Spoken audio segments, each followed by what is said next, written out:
Praise lord. దేవుని నామానికి మహిమ కలుగాకండి. లూకాసు సువార్త 23 అధ్యాయంలో ఉంటుందండి. యేసు ప్రభువారు శిలువ మీద వేలాడినప్పుడు ఎడమ పక్కన ఒక దొంగ, కుడి పక్కన ఒక దొంగ ఉంటాడండి.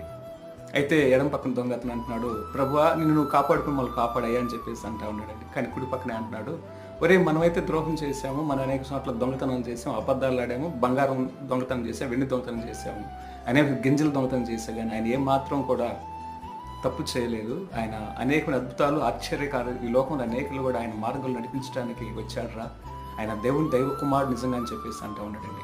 అంటున్నాడు, "ప్రభువా నీ చిత్తమైతే నన్ను పరలోక రాజ్యంలో జ్ఞాపకం తెచ్చుకో" అని చెప్పేసి కుడివైపు దొంగ అంటే, "నేడే నువ్వు పరదేశంలో ఉంటావని" చెప్పేసి అంటా ఉన్నాడండి.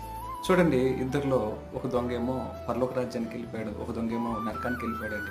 అంటే అతనేమో హెచ్చించుకున్నాడు, తన పాపాలు పశ్చాత్తాపడకుండా హెచ్చించుకొని నిన్ను నువ్వు కాపాడుకున్నట్టు మాట్లాడాడండి. ఇంకొక అతనేమో, "ప్రభువా నా పాపాలు క్షమించి నన్ను అయ్యా నీ పరలోక రాజ్యం చేర్చుకో" అని చెప్పేసి